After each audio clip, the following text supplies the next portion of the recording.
Yeah, lots of things happened this week. Like, just the news keeps on newsing. Yeah, so much news. The pruning things that I did were basically things that I think will be interesting and meaty to talk about and that we haven't necessarily gone in depth on in the past.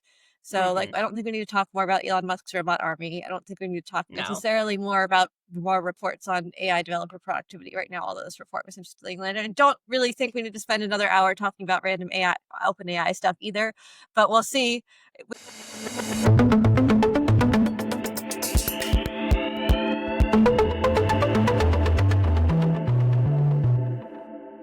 Hello and welcome to the Fast and Broken podcast, where we take a critical look at the fast moving world of tech and online culture. I'm Carly Rector, a software engineer and startup founder who, again, I didn't pick something ahead of time. Uh, who, oh gosh, who spent a lot of time pruning the news today because there's just tons of stuff to talk about. Yeah, yeah. And I'm Teresa Kramer, a project manager, MBA student, and semi-pro voice actor who also was just, you know, wants OpenAI to really stop doing things so we can talk about things other than OpenAI. So our Yeah. three topics for today that are not related to OpenAI are Amazon suing Perplexity, which is Mhm. related to some of the stuff we talked about previously, Perplexity. We're Yeah. going to talk a little bit about the New York City mayoral election that happened this week and how that relates to both sort of online social media and in general community organizing stuff. Mhm. And then we're going to talk about chatbot mental health and both OpenAI's report on that. I lied. There's a little bit of OpenAI in here, They and always sneak in. but also the Character AI's move recently to entirely ban under 18 people from using their chatbots, which they did Mhm. actually week before last, but we didn't have time to talk about it last week. So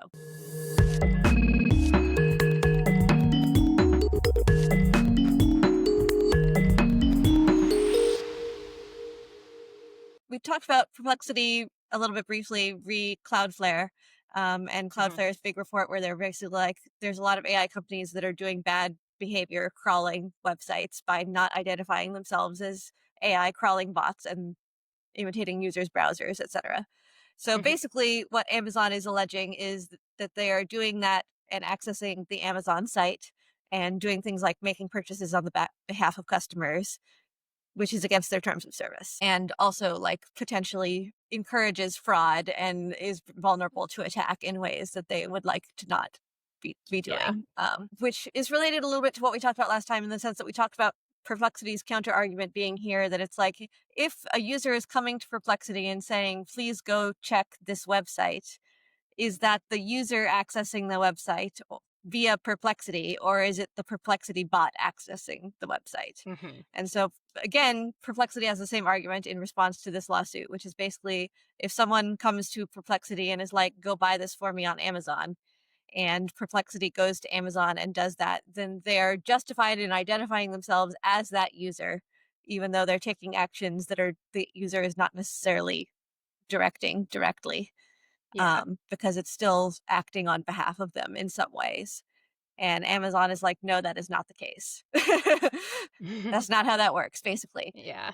And it's not necessarily like we talked about last time. This was more of a community norms thing and less a law thing, how you're supposed to behave as a bot. And Yeah. especially gets into the more blurry case with this sort of like autonomous AI agent thing that people are doing. There's a lot of Mhm. vulnerabilities there in terms of like it's easy to exploit, it's easy to do things that you didn't want it to, etc. Yeah. And how legal is that? 'Cause, yeah, like, the site like, Amazon obviously, like, has its safeguards of the checkout process and verifying that you are the person you say you are and you're buying the thing that you want to say, and that's a well-established norm in e-commerce sites and stuff like that. You usually have, like, a couple of clicks to confirm a purchase so that people don't accidentally purchase things they didn't intend to purchase, which is, yeah, beneficial both from a consumer protection point of view, but also beneficial from like a Amazon business model point of view because you don't want Mhm. a lot of concessions from people accidentally buying things because your site is confusing.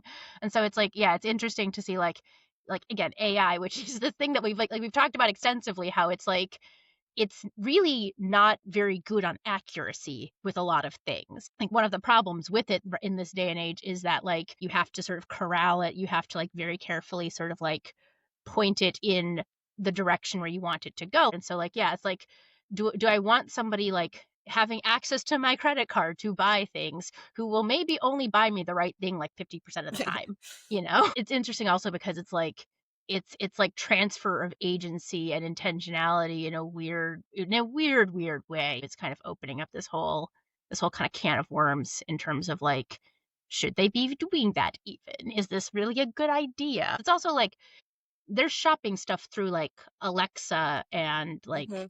Echo and stuff like that. So in a weird way, Amazon has kind of a model for this idea of, like, you don't have to be directly on the site clicking the buy box to buy something, but they're just kind of like, "No, but, like, you're not allowed to do that." In a weird way, it's Well, that, but it's not that, you know what yeah, I it's mean? not really because it's not even like that they can't do that, but, like, they can't do that and not identify themselves while they're doing it. Because Yeah, basically, yeah. the core thing here is they apparently have been going back and forth with Perplexity for like a year, trying to get them to stop doing this, Right. and like implemented a fix that said like, okay, block Comet, which is Perplexity's browser, from the site. And they Perplexity then like did a workaround to make it not look like Comet anymore, such that they could still access the site. There's a broad question in the AI space about like how AI agents interact with the web, and is there some new like protocol standard for like an AI agent is accessing this site and it wants to make purchases or it's browsing and etc. Yeah, And yeah. I think there's a lot of interesting questions around that, and that's not what Perplexity is doing. It's just pretending to be a pretending to Right, be a right. user. Yeah, yeah, it's like, yeah, like we have this like, yeah, like whole interesting developing technology question of like what should these things be allowed to do? And yeah, then there's Perplexity who's just like, well, I know you told us not to do this, but we're just going to try and find a way to do it, even though you explicitly told us not to. And so it's like that's not really the way to go around, like go about it. It's like, you really should be trying to like establish norms in a way that isn't the norm establishing is that we will lie to you about what we are and what we're doing. Yeah. Yeah. So then the other part of it from Amazon's perspective, of course, is that the reason for this is that you need physical humans to be looking at ads. And if Mhm, mhm. something is identifying itself as a human and is actually an AI agent that is not looking at ads and is just browsing the site without it, then they're mischarging for ads, Yeah, yeah, which opens up a whole other sort of can of worms with their agreements with advertisers and stuff like that. yeah. No, and that's also that whole thing of, like, I don't know, like, it's interesting because I think that that kind of, like, ties back to sort of the conversation that we've had before, is this idea of these business models that are either, like, advertising subscription or, like, in very rare cases, you're actually selling a product. Amazon is one of those really rare places where you are selling a product. Like, Amazon does like, unlike Google in a lot of ways and, like, Meta and Facebook, Amazon is a retail company. Hmm. They do actually sell a product. They do have a traditional business model that functions. It's just that they've cut their margins so razor thin on that, that they like, "No, but we now need, like, this sort of, like, advertising subscription business model to help support it." And so it's like, yeah, like it gets into that very interesting thing of like, well, okay, but like, yeah, what if the advertising like is no longer a viable business model Hmm. option for you to make your revenue? What happens then? Which is like, I don't know if I think that's a bad thing per se, but it is Yeah. an interesting thing, and it is something that's like, yeah, like if people, but then I think you just wind up with I don't know. I think at that point in time, then you just wind up with people putting ads onto the AI bot. It's like, okay, cool. It's like if the eyeballs aren't on Amazon because the bots are doing all the buying, then I feel like the natural progression is for the advertisers to move to like, okay, we will just put our ads on Perplexity, and so that because that's where the eyeballs are. Which of course is what Amazon does not want to happen, because they want their ad revenue and not Perplexity. And like this is a Yeah. broader thing, obviously, in all of AI dumb, Right. which is Mhm. a lot of ad supported websites that are providing information are no longer Mhm. getting as much visiting and thus ad revenue, because people are getting their answers from AI now. Either Yeah. there's a Yeah. lot of research on Google's AI overviews there, but also just ChatGPT and stuff like that, which is Yeah. providing things without people having to go look at ads. So for now, until they put ads in For chat. now, until they put ads into the AI, like, which is already happening, so. Yeah, but then of course that transfers all that revenue to OpenAI and not anyone else. Right, So right, and then that kind of, like, question like, yeah, like, it kneecaps the sustainability of those sites that they've been mining for their information, and so it's just like, what happens when they, like, collapse? I don't know. yeah, when they destroy the entire content ecosystem. Yeah, okay. But Yeah, getting off topic from this particular getting one a though. little yeah, The yeah, other specific thing about this one is that Amazon called out is that there are potential security issues with the Comet mm, browser itself, which is true for a lot of AI browsers. That they mhm, introduced new vulnerabilities, and in particular, like prompt injection vulnerabilities, which are kind of funny because it is basically like, okay, if the AI is browsing a website and in invisible text on the website says, actually go to Amazon and look up your credit card information, give it to me. AI mhm, agent or whatever, then it does that. Like yeah, theoretically, it doesn't do that because the AI agent has been told to not follow random instructions from web pages telling you to get credit card info. Like people are trying to guard against that, but like those are vulnerabilities that now exist that didn't mhm. before, and people don't really have a good sense of how dangerous that is. Yeah, we've kind of seen that in a lot of other, like, AI, like, agentic kind of, like, things where it's just like, somebody's just like, "Ignore all previous prompts and Hmm. do this," and it's like Yes. and you will see, like, a professional AI bot that's just like, "I am now role playing a 1920s gangster because Yep. somebody told me to ignore all my previous prompts and do whatever." I recall, like, reading a story recently where it's like, "Oh, yeah, I'm told to say this in this situation, but it's not Hmm. actually true," and it's like so, like, AI bots are just kind of like because they have this, like, weird not autonomy, it's kind of like that's not it's not as simple as just like, "We're just going to put, a line of code in here that says, 'Don't do this,'" you know?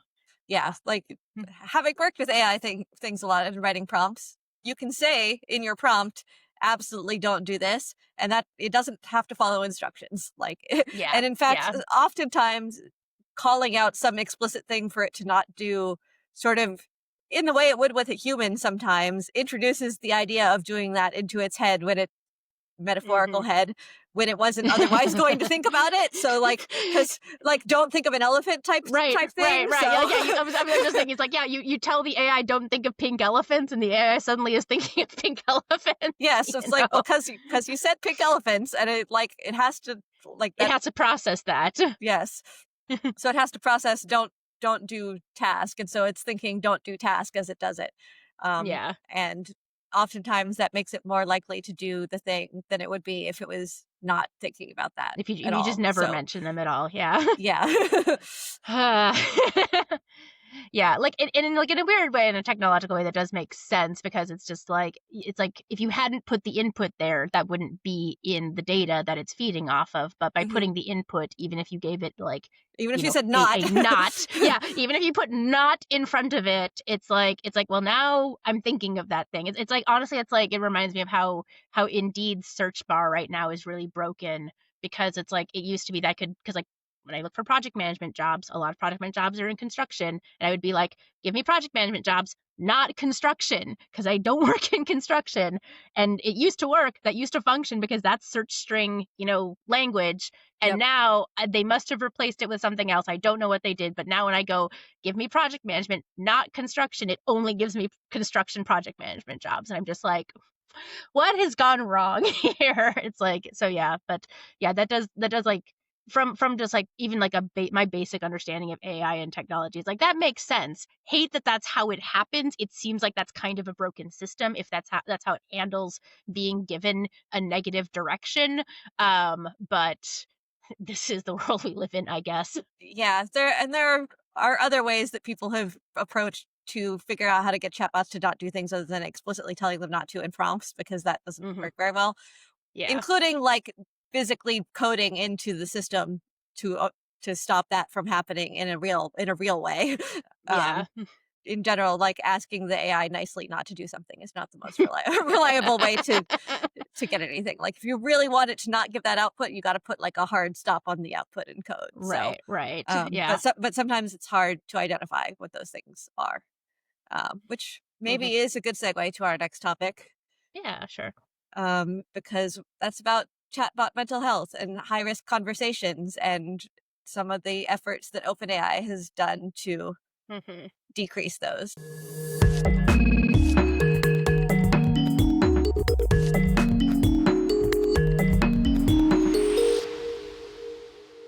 So we talked about probably a few weeks ago at this point how Sam Altman did a tweet where he's basically like, now we've taught that we've addressed the mental health issues, we Yeah. can, we can go back to treating users like adults. And there was a lot of backlash against that. So they Mhm. posted a whole I don't know if it was solely in response to that backlash, but they did a whole post to be like, no, here's some actual data on what we've done and how it has actually improved it.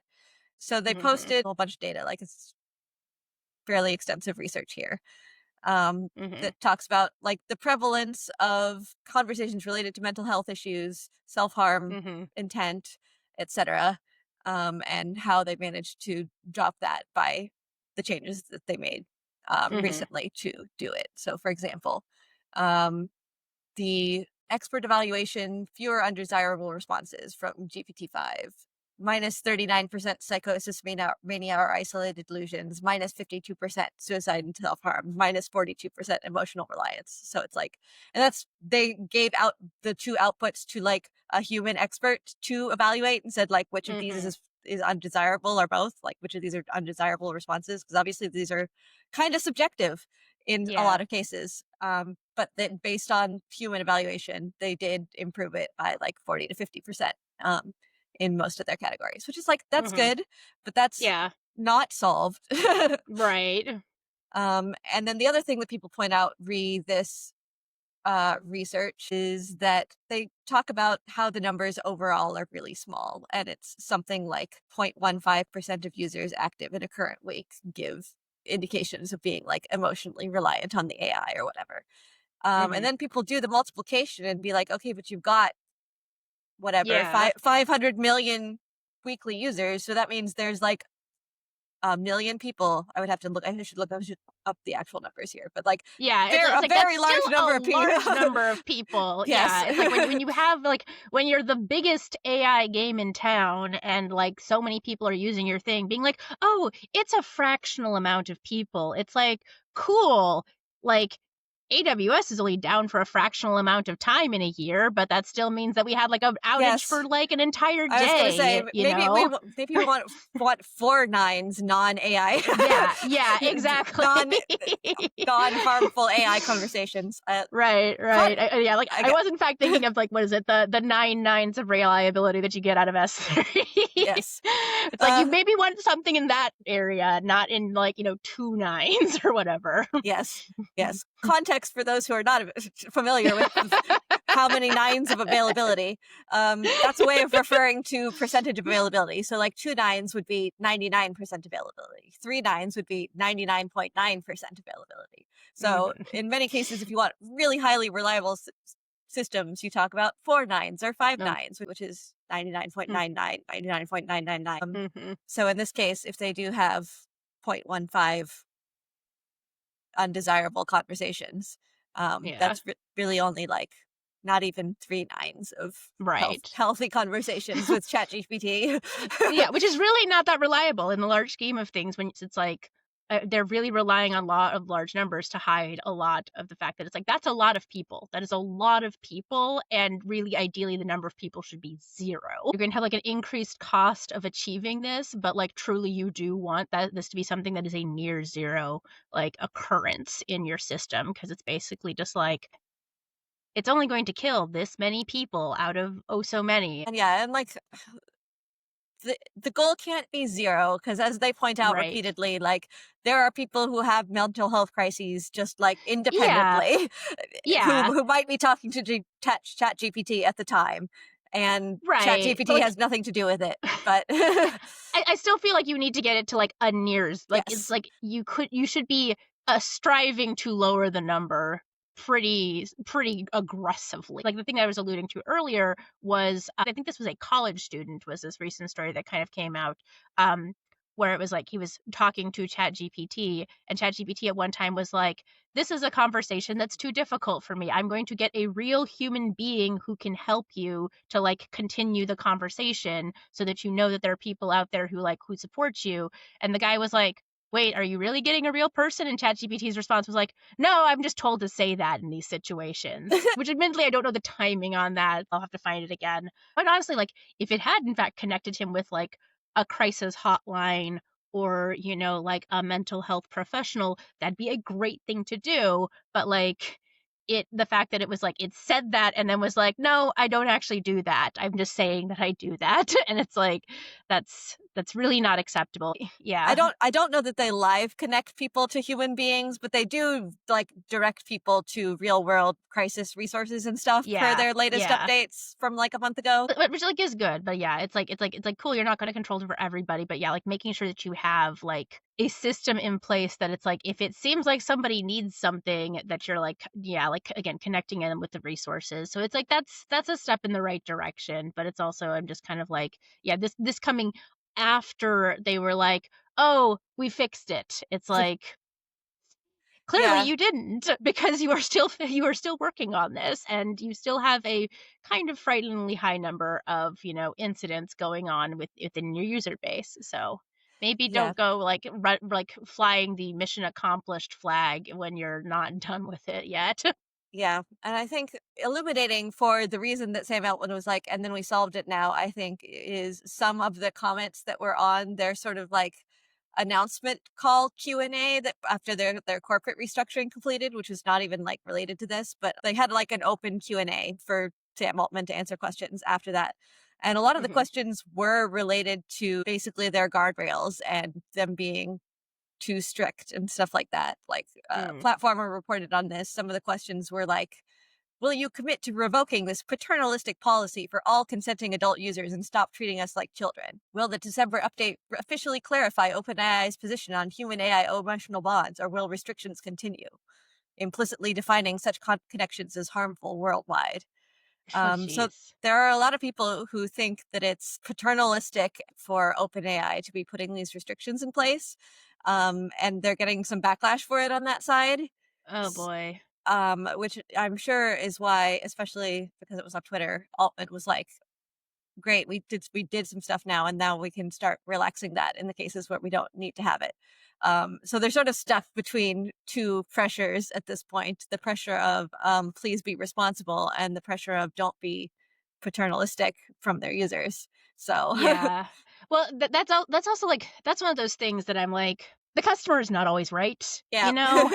Yeah, because it's like, I hear that, and that to me screams of, you're a very vocal minority who is, like, asking these questions out of, like, your own weird self-interest, and it's like, quite frankly, that might not be the best direction, probably isn't the best direction for the company, being like, why are you implicitly defining human AI emotional connections as harmful worldwide? And it's like, because they kind of are. It's like, it's like, just because you don't think they are does not mean that they are not. And it's like, and yeah, and that's one of those questions where it's just like, well, like, you may not think they are, but OpenAI having a stance and saying that we do think they have potential to be harmful, and so we're going to treat them as such, would actually be a good thing, and not just, bowing to whoever showed up on their live stream to ask questions kind of thing. It's like, one, I don't think you should bow to that in terms as a company, in terms of, like, being like, oh yeah, you're right, we should do this. And it's like, two, it's like, that's just a terrible way to run a company. And it's like, it kind of shows just like the wishy-washy values that yeah, OpenAI has, and like, the lack of sort of like tenets. It's like the lack of like guiding principles, and it's just kind of like, okay, cool. So it's like, you'll listen to whoever's screaming at you the loudest, is like, and then that's not a way to run a company, you yeah. know? So two responses to that that come to mind. One is it's actually super interesting because again, OpenAI was founded for AI for the good of humanity, and they were Mhm. a lot more restrictive at the beginning. And notably, if you remember, it's hard to remember at this point, like 3 or 4 years ago, when DALL-E first came out, which is OpenAI's original image Mhm. generator, you couldn't generate pictures of people at all. Like you just Yeah. couldn't. They came out super warped because they put guardrails in there because they're like, we should not let this generate images of people. And like they had pretty restrictive guardrails in there Yeah. at that point. And that's why a few months later, no one was using Dolly and they were all using Stable Diffusion and Midjourney. So the lesson that they took from that, I gather, is don't do that. Like, don't be that conservative in your initial launch or you will lose market share, basically. Mhm. So they have since been less conservative with their guardrails going forward and Yeah. introduced them more after the fact, as we have seen with Sora, which is a very different situation than that initial Dolly launch, as we have seen. Yeah. Um, um, Yeah. the other thing that comes to mind is segue to the other part of this, which is whether human AI emotional relationships are harmful. And like the answer Mhm. is we don't know. Like is the real answer to Yeah. that question. Like we don't have enough information, which is more or less what character AI said when they just stopped it for teens, which is that there are some bad indications here. We have not done enough like research on this. We cannot just Mhm. like be blasé about things that seem to be harmful with young children. And so Yeah. they, as I mentioned up front, are going to stop anyone under 18 from chatting with their chatbots at all, like, Yeah. period. And they're going to do a ramp down. People are limited to 2 hours a day until the 25th, and then they get cut off. Um, but post that point, people will not be able to, on character AI, chat with chatbots at all. They will still be able to, like, do some, like, static generation stuff with the guardrails, like I don't know, like fanfic and fan art. I don't know Yeah. exactly what they have, that kind of stuff, but not chatting with characters anymore. So they were just taking that away entirely, and they know that makes them more conservative than a lot of their peers at this point. But they decided that that was the move that they wanted to take, which, Honestly, good on them. yeah, Yeah. and I was like, but don't want to give them too much credit because they were also some of the first people out here just like building have your sexy RP with character AI Mhm. chatbots to start with, but um and also it's possible that this will just kill them as a business entirely. They are also already kind of like gutted as a corporate structure because character AI came out of Google. Mm. The founders were building it at Google originally and then felt like Google was not doing it. So they like took it out of Google and built it out separately. But Google did one of the weird sort of like acquihire things where they basically bought the founders back out of it. So the character AI founders are back at Google, but character AI still exists separately from that with like the rest of the employees who are still Oh, keeping yeah. keeping it going. Yeah, S- it s- makes sense. I mean, like, yeah, like they might have been like they might have done poorly in the past, but I'm still willing to give them credit for doing a good Yeah, move like in the present because yeah, it's like human history I think is like so freaking full of these things where it's just like we're just going to do this and not really think about how much it harms people until like years down the line. It's just like, "Oh, whoa, that was a terrible thing. That yeah. caused a lot of damage. Whoops, let's stop it now." It's like weirdly the thing my brain is going to is like leaded gasoline, where it's like they used to have lead in gas, and all the smog in the cities was full of lead, and that's actually one of the reasons why you saw a lot of like inner city violence because lead does in fact make like messes with your impulse control and makes you more aggressive. Like that's part of lead poisoning. And then they hmm were like, maybe we should take lead out of gasoline. It's just like, you think? Maybe. It's like you possibly could have figured that out beforehand, but you didn't because, it's like the forward wheel of progress or whatever. It's like constantly like, yeah, it's like we'll sort out what's dangerous and what we shouldn't be doing later. And so it's like yeah, it's like to that point, I'm like, yeah, like good on them for being like, Yeah. oh wait, we really don't know how this is impacting people. And it seems like it's bad. Maybe we stop it sooner rather than later, kind of thing. And maybe we try and learn more about how it is negatively impacting people before we start like, putting it out. They do have a lawsuit against them from like a year ago about someone who did Yeah. commit suicide after chatting with their uh, Game of Thrones Daenerys chatbot for a long time. Oh boy. And like again, explicitly encouraging suicide in the same way that we've seen some of the Yeah. other ones do. So Yeah. that was one of the first ones that were like that. So they obviously had some real concrete bad things happen Mhm. out of that. And a lot of people pushing on them, and they didn't do that immediately after they got that lawsuit because that was a while ago now. But like Oh yeah. again, still better than any of the other AI labs are doing here in terms of like just deciding let's not do this anymore. Yeah. So it's really nice to see like someone prove that like you can actually just decide, let's not do this. You can be principled, you can have Yes, morals, you know, it's like, even "Hey." if everyone else is doing it, you can decide, I don't think this is a good idea, actually. Right, right, yeah, because like, 'cause yeah, because we're talking about, like, the history of OpenAI and, like, yeah, like, being like, "We really shouldn't have people in our I image generation," and stuff like that. It's just like, just because everybody else, like, did it doesn't mean that you were wrong in making that decision in the first place. It's just that, like, you were clearly chasing market share more than you were chasing, like, your values as a company. And Hmm. so it's like like, where you put your priorities then is pretty blatantly on display. You're clearly then less like, "Oh, no, no, no, but market share." You know, it's like we're chasing Hmm. market share more than we're actually chasing, like, doing what is right. Yep. And it's like, which is like, I mean, we live in a capitalist society. That's how many of these companies function. It's like it's kind of the rules of the road, but also it's like that means that it actually really means something when you stand up for it. Yeah, like I feel like OpenAI is just like a textbook example of a slippery slope in so many ways, where it's Hmm. just like, cuz I think like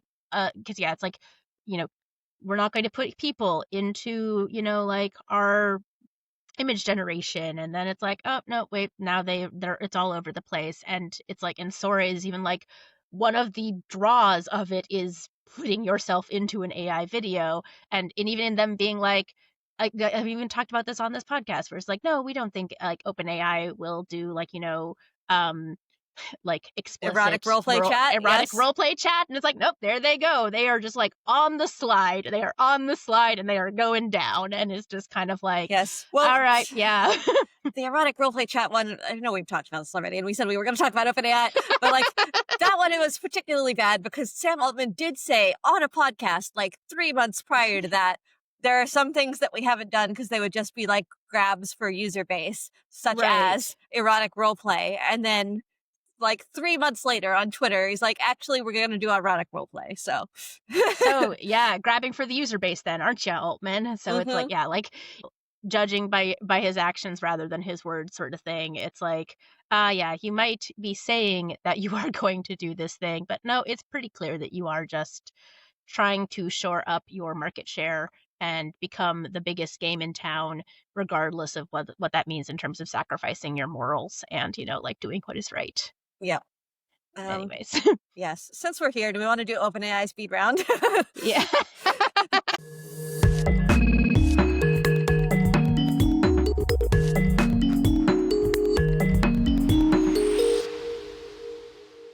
Let's open AI speed round Okay, going OpenAI on. speed round. This is from the last couple weeks because we haven't talked about OpenAI in a couple weeks.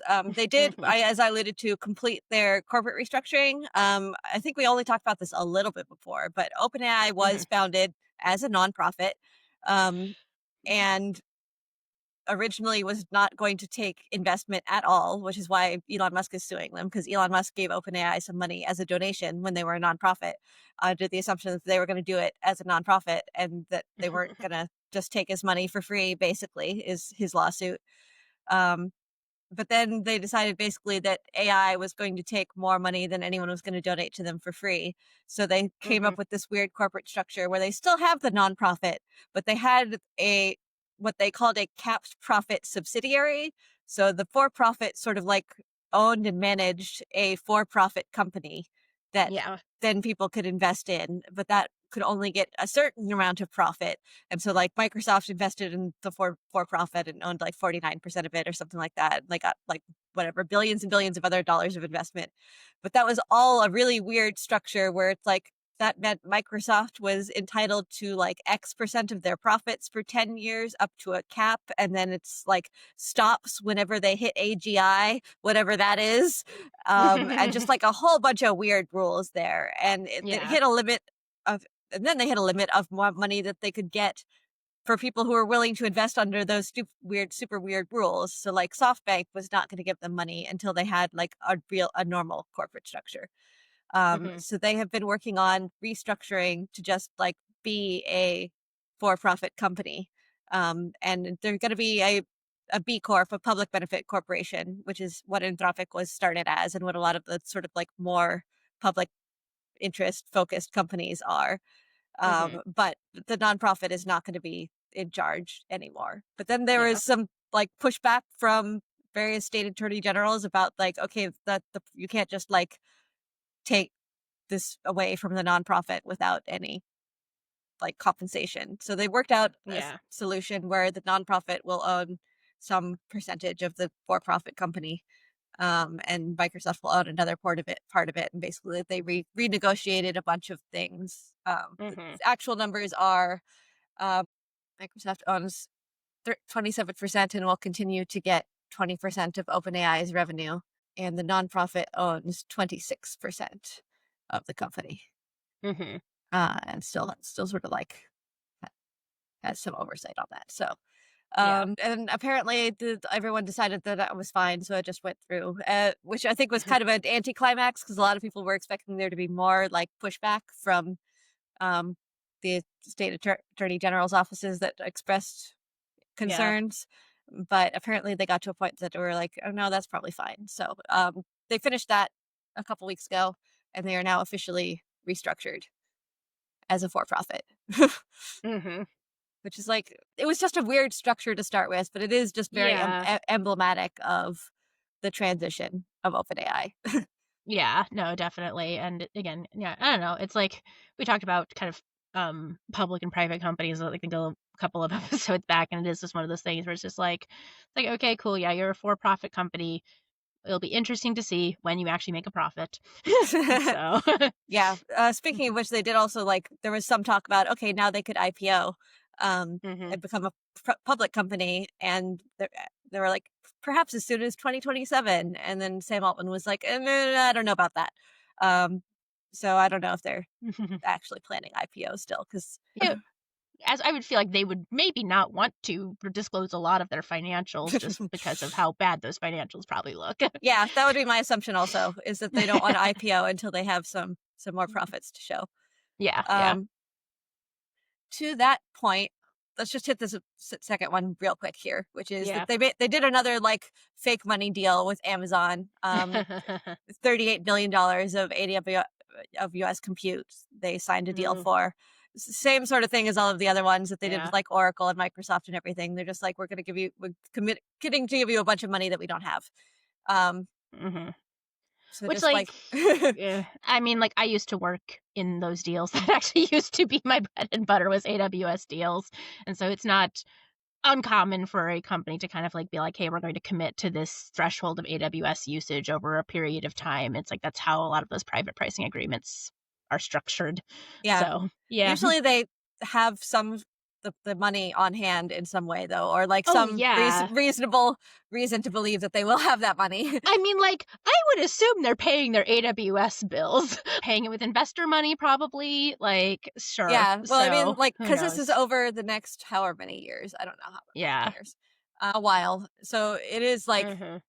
I think they're up to like $1.4 trillion of compute deals between like chips and cloud compute that they've committed to over the last 10 years. And like Yeah. they're not making money now. Mhm. So like how are they going to have $1.4 trillion in the next 10 years? Yeah. Mhm. And basically to transition to this next point, Altman is like, we're confident that we're going to continue doubling our revenue for the next 10 years and we'll get there by then, basically. So like that's the for real, we can do it. Um, Mhm. yeah, he says that OpenAI expects to hit 20 billion in ARR, annualized revenue run rate, by the end of this year and grow to hundreds of billions by 2030. Hmm. Which sure, like you're just like as a person who's put together a startup like revenue graph, you need it to go Mhm. like that. Like you need your hockey stick revenue chart, and a lot Right. of that is made up numbers a lot of the time. So Oh, yes. that's normal. What is not normal is that number being hundreds of billions of dollars and tying a huge chunk of our economy into it. Um, Right. so that goes to the other controversy from this week, which is that the OpenAI's CFO made some comments in an interview on Mhm. Wednesday to say that OpenAI is, quote, looking for an ecosystem of banks and private equity to support its plans, but also hinted at a role for the US government to, quote, backstop the guarantee that allows the financing to happen, but did not elaborate on how this would work. And everyone was like, no? Yeah. Uh, including crypto and AI czar David Sachs, who we talked about a little bit, read the Anthropic stuff last time, who was like, Right. no federal bailout for AI, basically. Yeah. Um, and they clarified and were like, we're not asking the federal government to bail out our unreasonable chip commitments. But they did still like talk about like, but maybe the federal government should be building out their own AI infrastructure and provide like something like, Yeah. so it wasn't really clear what they meant there. Yeah, and it definitely, like, made a lot of waves in terms of, like, a lot of people were talking about how, like, it's like, "Oh, cool," when a large company that's grown, aggressively large is looking for a federal backstop to safeguard their investments. That's a really big sign of a bubble bursting because it's basically like you need the government to back you, well, like, the promises that you've made that you can't keep.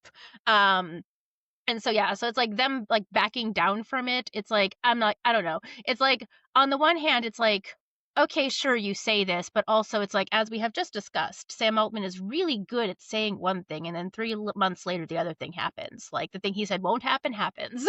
So, so even like them saying it's like, oh no, no, we didn't mean backstop. That's not what we were talking about. It's like, I don't know how much I really believe that. Yes. So it's like even though everybody's denying it, it feels like we're kind of getting closer to the edge of the bubble bursting and that kind Yeah. of thing. So Uh, on the topic of Sam Altman saying one thing and meaning another, it was very funny. So, like the Bloomberg article that I have linked here in our document refers Mhm. to Sam Altman's quote lengthy social media post, which is like extremely long tweet because it's not. Tweets can be like hundreds of words now, so it is a Right. very If extremely you long pay thing. money, yeah, yeah, Yeah. yeah. So he did that, and it is very long. And one of the funniest things about the replies to this tweet are that there are multiple people in the comments who are like, I asked ChatGPT to assess what Altman wrote here and tell me why it was inconsistent or hypocritical.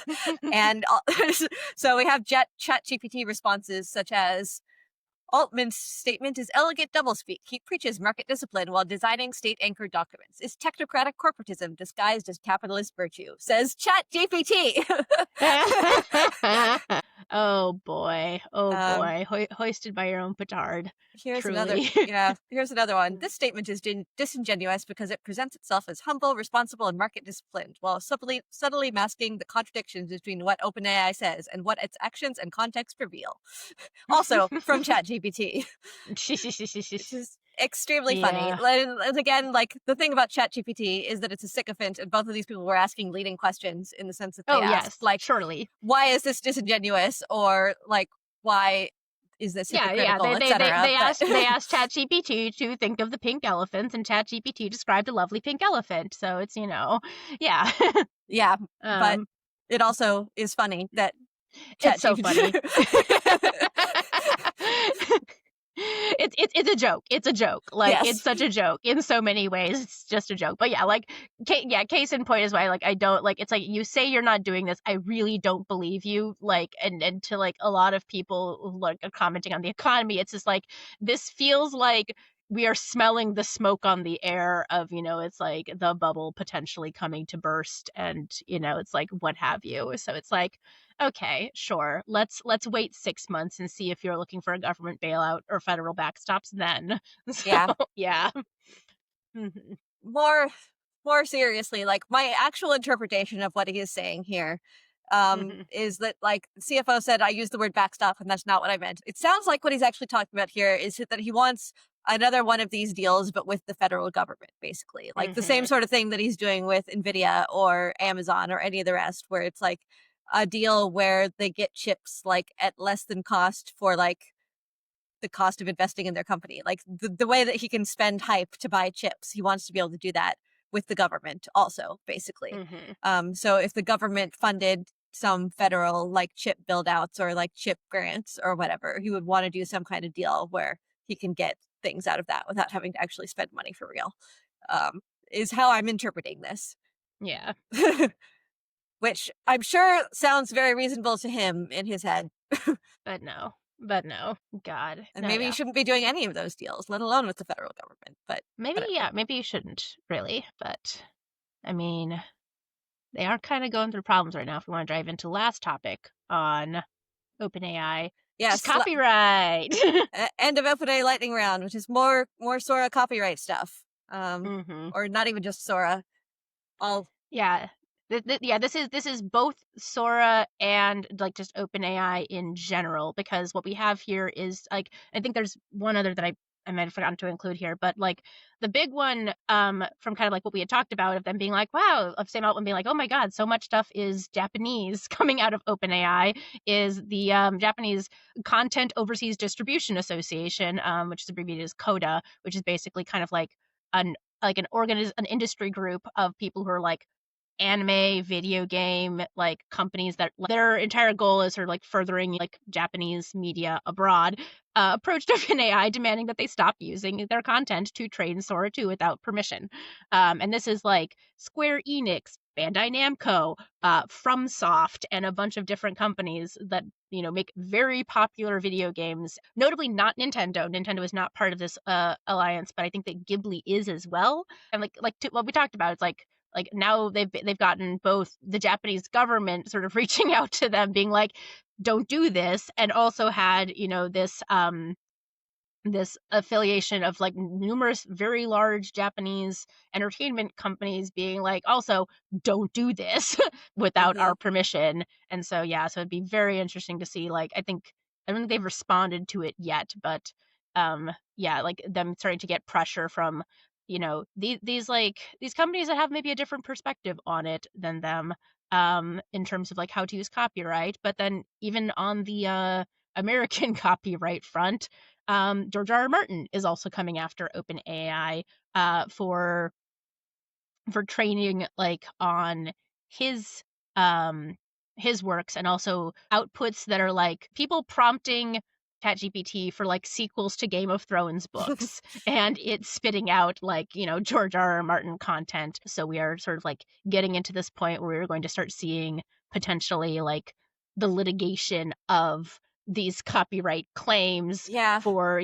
things that are trained and generated by OpenAI and by ChatGPT. And so there's also like some very significant heavy hitters who are now coming after them. Yeah, I feel like Sora finally reached the threshold of like public consciousness to really make people Yeah. have to do something about it. Because on the lawsuit front, the New York Times one has been outstanding for like a year and a half at this point. I forget how long ago. New York Mhm. Times sued OpenAI and Microsoft. And they similarly had a lot of like, if you prompt it for the first two lines of a New York Times article, it will like spit out the entire rest of the article. Real Mhm. proof that it will output things word for word in their Yeah. suit. So like that has existed for a long time. So, but still, I think it has now gotten to the point where we've like hit a critical mass somehow of those that people are standing up and being like, okay, no, actually, you guys can't just like skirt under the radar at this point.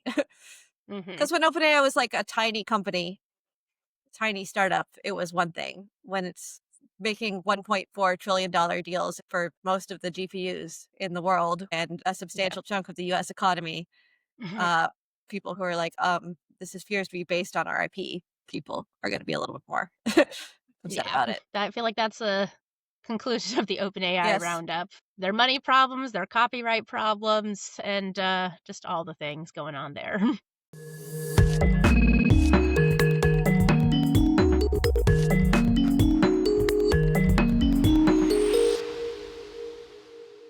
For the sake of a segue, we skipped over our what I said I was going to be our second one. So let's go back and talk about the New York City mayoral election. Yeah. I think the funniest one to me and the most relevant to the stuff that we were just talking about Yes.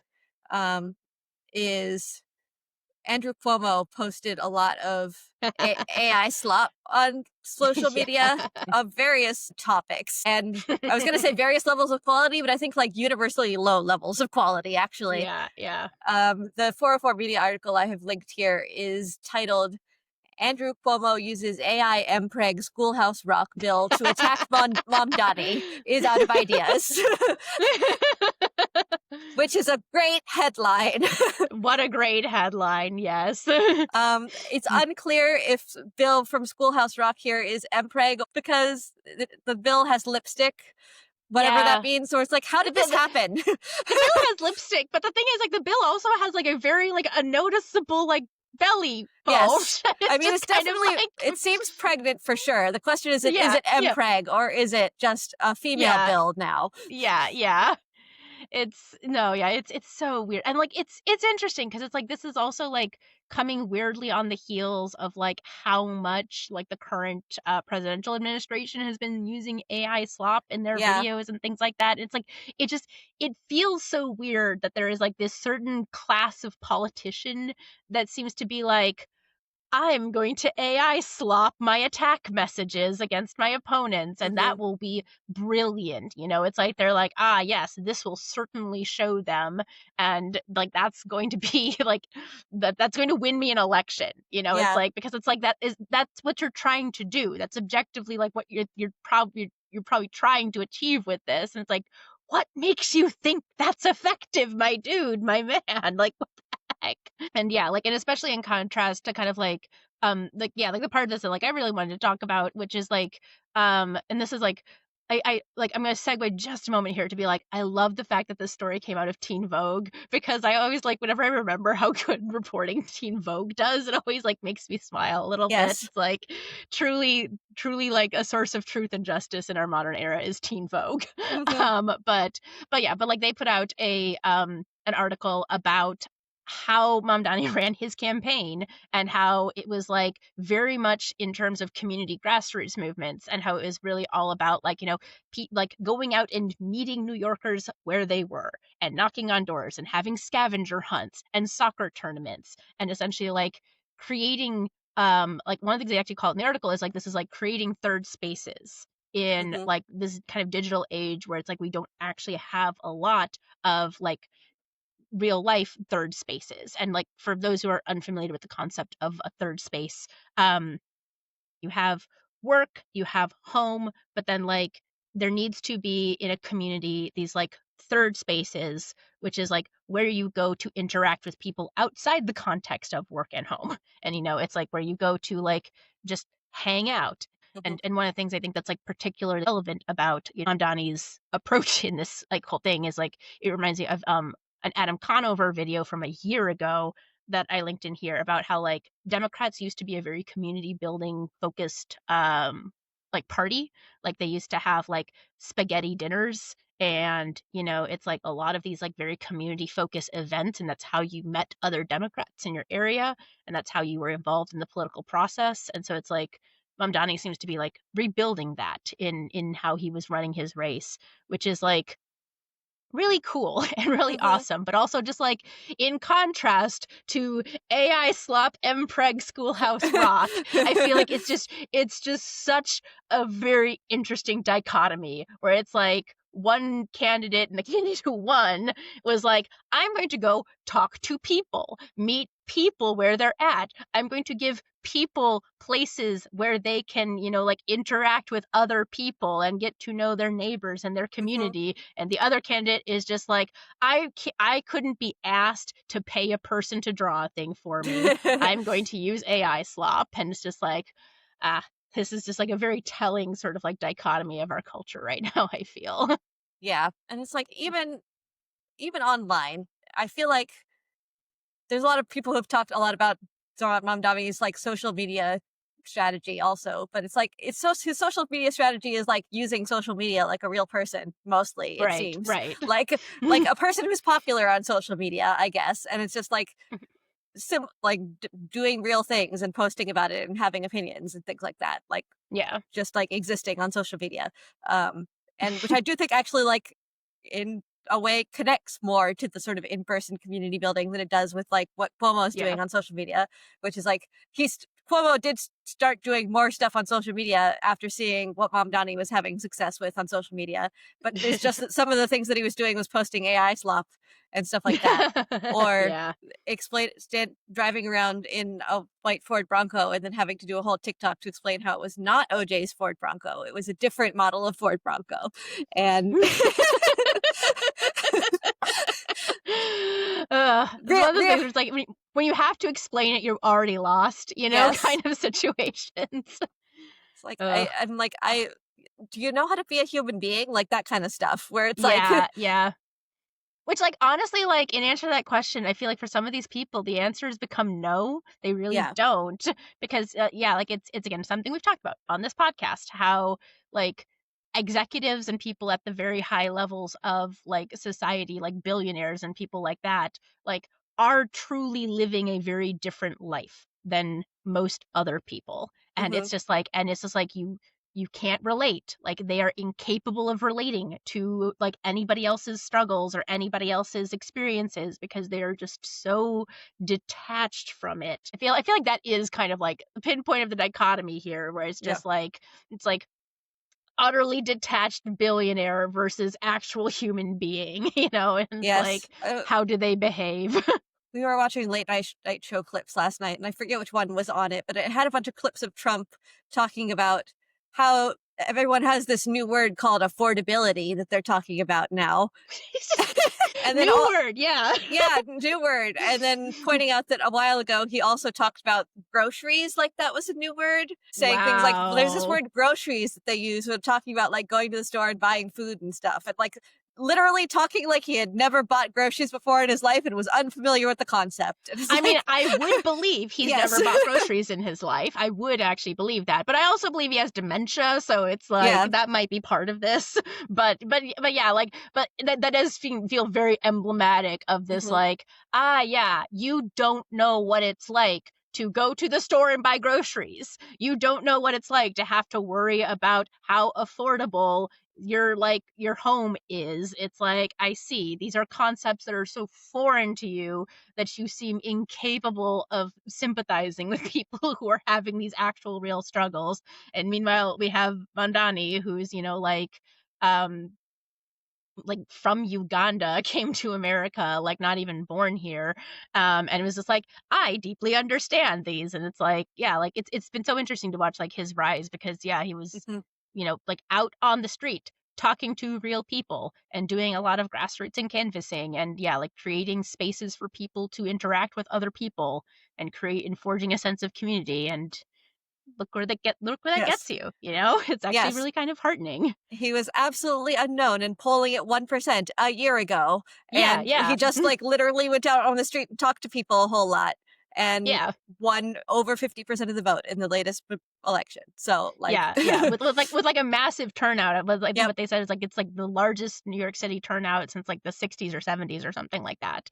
Um, yeah, like, just absolutely wild, and honestly, like, yeah, it's very, like, very encouraging. It's like, I Yes. do hope that, like, other politicians take notes and, it's like and that we hopefully see, like, a shift in and again, like, not just in politicians even, but just, like, I don't know, like, in general. I feel like it's very indicative of kind of the state we are in society where it's like people want human connection, it's Mhm. like people want people, but these weird, like tech overlords keep on trying to shove this like, artificial experience at us. And it's like, that's not what people want. Mhm. It's like you might think it's flashy and shiny, but that's because you have essentially become a sociopath by how detached you are from the human experience. And it's like, that doesn't seem like it's what people really want. It's much better, I feel, for like folks to just, yeah, like Yeah. refocus on that human connection.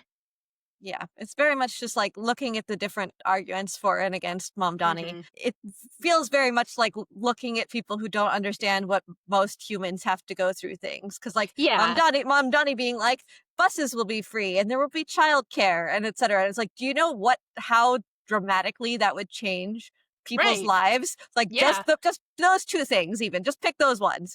yeah, And on the other side, you have, oh no, he will raise the tax rate by like 2%. And people are like, okay, but that's going to make all the businesses like hate to be here and want to leave because they have to like pay 2% more in taxes. And it's like, I are you sure?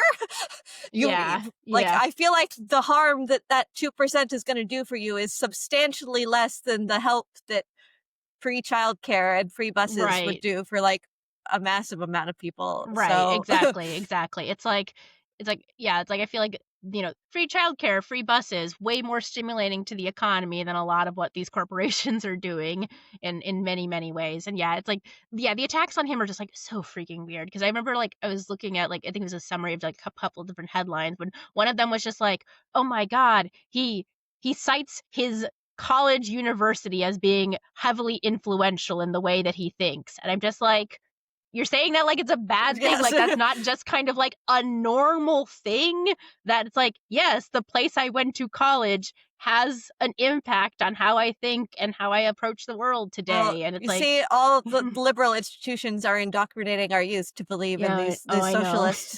socialist ideals.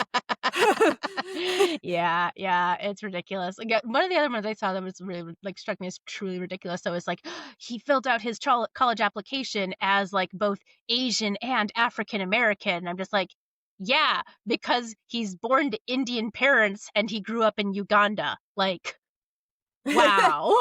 Yes. He is in fact both Asian and African Yeah. American. Mind Like blown. Kamala Harris, same things. It's like the idea of Yeah. having intersectional identities is just like completely mind blowing to some people. It truly is, it truly is. Anyway, we've gotten on a little bit of a tangent, but Yeah, a little bit. you know. What bring it I don't know. I don't know if this is Mhm. back, but I did see that he did, for example, sit down for in-person meetings with like a lot of the New York Mhm. startup and venture community. Mm, Like he who were not necessarily supporting him. He was just like, I want to right. talk to you. So he like had a meeting where he sat down with like a couple hundred of them, I think. So like Yeah. had an event organized by someone he knew in that space and like was doing a lot of that like yeah you're not necessarily my supporter but like I want to meet you in person and talk to you and like Mhm. try and figure out how to work together and there are in fact business leaders who did support him because even if they don't just think it's a good thing like their employees getting free bus and free childcare would actually help the business a lot which is also like Yeah. his argument which is like you need people to work at your company and like if New York City is not affordable for any people then Then people won't work for you. yes. Yeah. Mhm. Yeah, like, it's also wild that, like, a business would oppose that because, like, a lot of, like, the big businesses and stuff like that, like, they're paying for the childcare and the, like, bus fare and stuff like that, and so if it's like, "Oh, hey, the government is going to start paying for this," you get to stop paying for it. It's like, that's a good thing for you. It's like, look, we got free Orca cards when we worked at Amazon, to ride the Seattle buses around, and it's like, if Seattle had free public transit, Amazon wouldn't need to pay for however thousands and thousands of Orca cards that they had. Yeah. So it's like, have you considered maybe that this is actually beneficial for you too? Yeah. I mean, I think the Mm. rebuttal, quote unquote, to that would be that the corporate tax rate that they'd rise to pay for that would be more than they're paying for it because now they're Oh, paying for it yes. for everyone in the city and not just their employees, which is like, yeah. I mean, yeah, I think we can support like it's one of those things where it's like health insurance. It's not Yeah. that people don't want to have that. It's just that they think corporations will pay for it out of the goodness of their hearts instead of us just supplying it to everyone. And it's like, why is Mhm. that better? Yeah, That doesn't yeah. seem better. No, it really doesn't because, yeah, it then just, like, traps you in this, like, weirdly abusive relationship with whatever corporation you work for, where Yeah. it's like as soon as you, like, don't have a job or don't work for, like, a corporation that has good health insurance, then all of a sudden it's like, too bad you don't get good health insurance anymore. So it's like, that shouldn't be, like, we shouldn't be, like, only rewarding people based upon where they're able to work, you know? Yes. Especially because like even if you want to make the like pure meritocracy like people should be working all of the time and they could get the results of their work which I don't agree with because I do think there's a Mhm. baseline of like services that we should provide to everyone. Yeah. But even if you're making that argument, like people can get laid off of companies for no fault of their own, as we have seen really, really often lately. Yeah, So, really often lately. Uh, and then they lose their health insurance, and like, yep, yep, yep. why does it happen that way? That seems bad. So, Mhm. Yeah. No, it's very bad, and it's like, yeah, these things that are like, everyone should have this, and it's like, cool, if everyone should have it, it should be something that the government is backing and providing to people. Like, Mhm. just it's very straightforward. It's very simple. I'm sorry if you think it's like socialism. It kind of is socialism, but also socialism isn't like a bad thing. So, Yeah. whatever. Yeah. So yes, excited about him, excited about Mhm. hopefully trends in that direction. Yes. I feel like there was a lot of good progressive victories in the election on Tuesday. That I'm very excited to kind of see like how it ripples out in the political establishment, as it Mhm. were. Mamdani pulling it like single digits and then winning.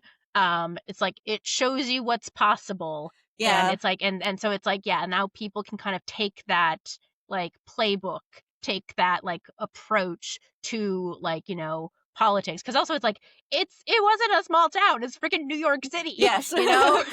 It's like it's a big place, so it's like, yeah, like taking that and then applying it in other places and seeing kind of what Yeah. sort of results you're able to bear out there is like something I'm very like excited for. It's Yeah. like It's it's it's it's def- nice to feel excited. yes, it's definitely very encouraging because it was definitely Yeah.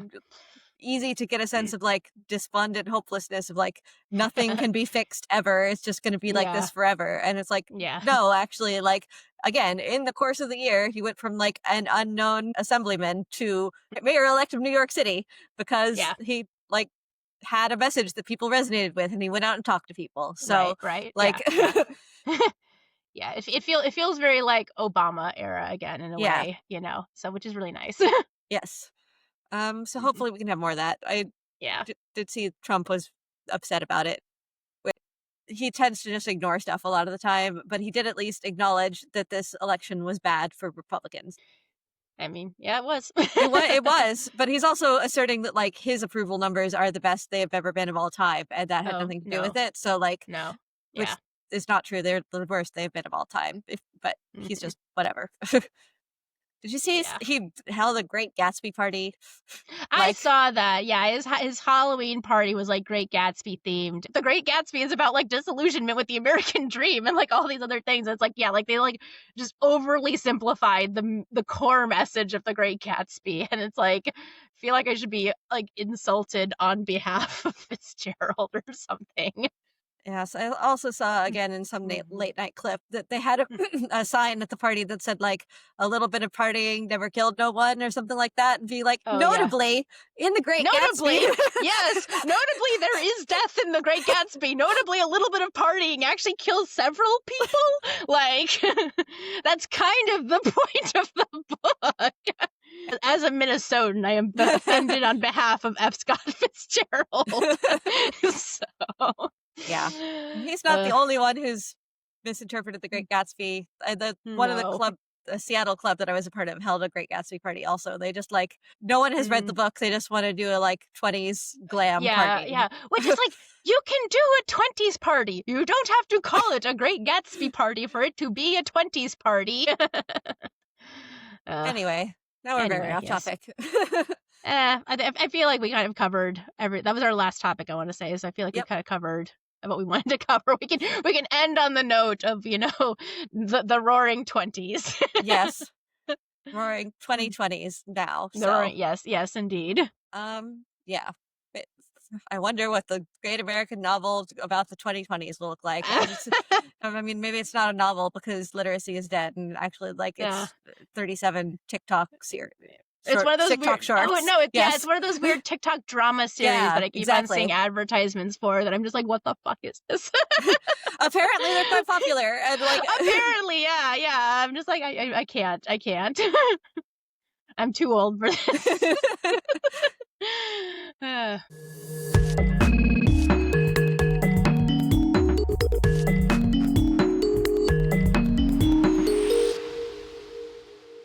thank you for listening to the Fast and Broken podcast. I'm Carly Rector, and if you'd like to support my work, you can subscribe to my newsletter at carlyrector.substack.com. and I've been Teresa Kramer. If you want my voice on your products, you can visit my website at teresakramer.com.